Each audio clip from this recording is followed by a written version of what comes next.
Hello everyone, welcome back to my channel. My name is Beth, and today I have two quick book reviews for you, an update on middle grade May reads, and a bit of a rant. So let's get started.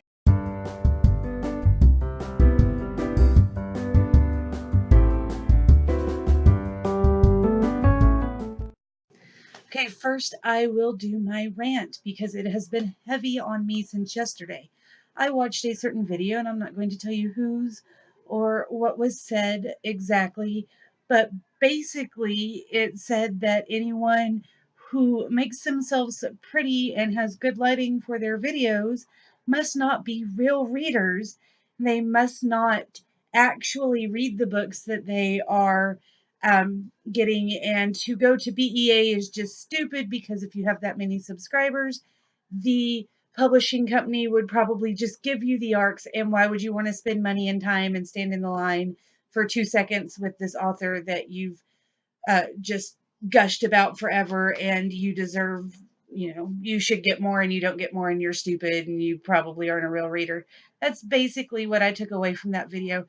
That person did say some nice things about like Lauren and the books, but who wouldn't say nice things about Lauren? So yeah, here's my deal. Number one, many of the people on BookTube, whether they are like me and have 68 subscribers or like the popular ones and have like 6,800 subscribers, we have a background in literature.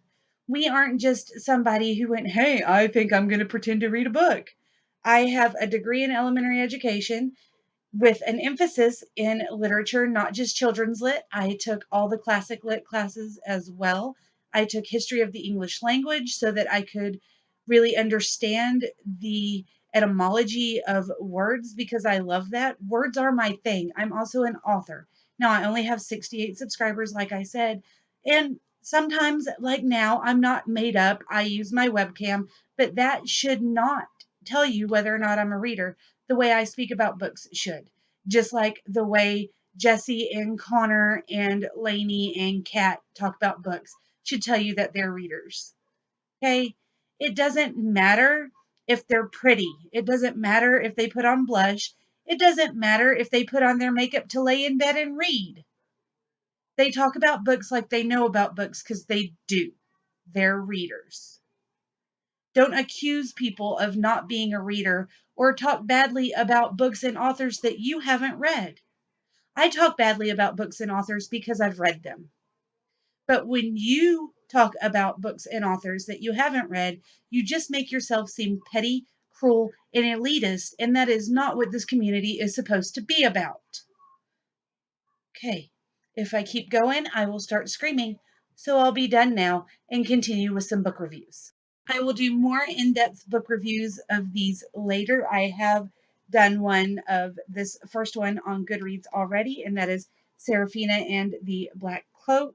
This book was not at all what I thought it was going to be, and there were some places that I felt needed more and some places I felt needed less.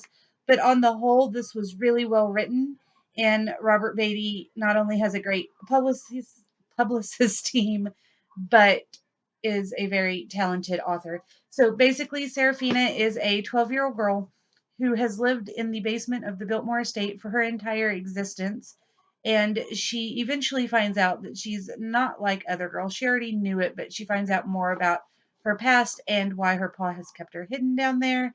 And through many turns of events, she winds up rescuing um, the estate from an evil, and she kind of comes out into the light and people get to know who she is, and she gets to experience having friendship and just a sense of being where she is supposed to be. So this book I gave a solid 4 stars to. In a few places the writing felt rushed, and even though we were talking about deep things, it felt like they were very surface treatments of that discussion. So I gave that a solid 4 stars. It's a great middle grade read. So if you have middle schoolers or younger readers that are up reading levels, that would be a good book to get them into. And if you're just an adult who likes kind of paranormal, magical realism stuff, check it out. All right, the next one is a Firefly Code by Megan Fraser Blakemore. And I hope this is more than just a standalone because it was very interesting. It is a utopian sci-fi kind of a feel to it. And I say in the vlog that I'm doing a daily vlog for Middle Grey Maid Reads that I'll post at the end of the week. And I've said a couple of times that it has a dystopian 1984 feel to it. So now that I'm finished with it, let me explain. This is a utopian book. It's not dystopian, but it has a lot of dystopic feels kind of underlying. So there are 4 friends that have always lived on Firefly Lane together, and they're best friends. Maury and Julia are best friends, and then Theo and Benji are the boys that live on the street. And the 4 of them have done everything together their entire lives. And then a new girl moves to town, and so there is a friendship story. Maury and the new girl are hanging out more than she's been hanging out with Julia. So there's some jealousy, competitiveness going on. It's summer, so they should all be together. They're trying to get Ilana, the new girl, into the friendship, and the other friends are a little jealous of the time she's spending with Maury. And there are some other things going on in this world.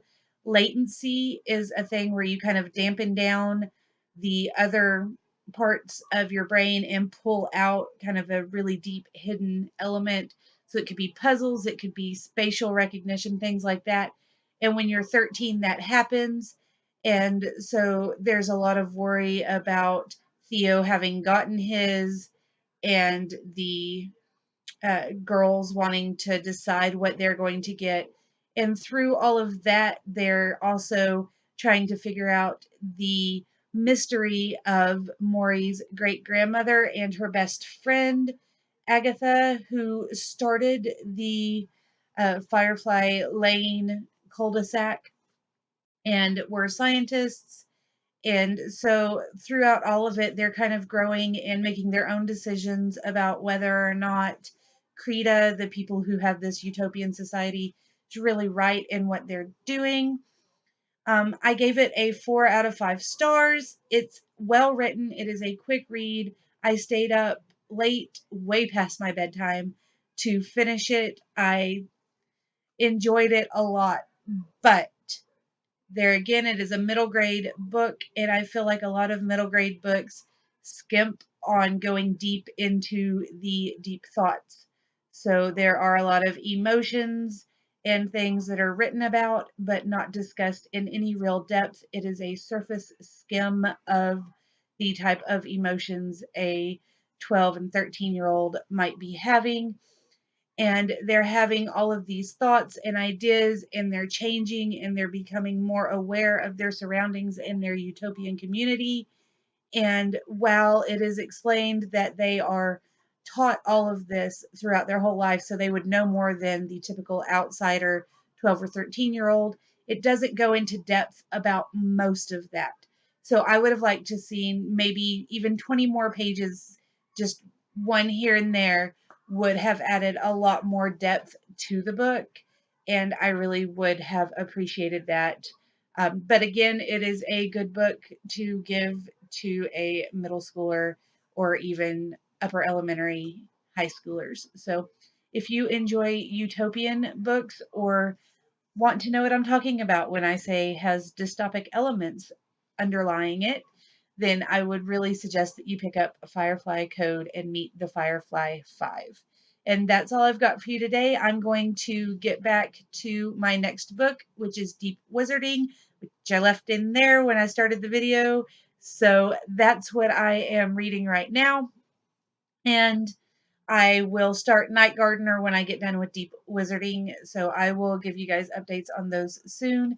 And if you have read these books or want to read these books or want to respond to anything I've said in this video, please leave me a comment down below.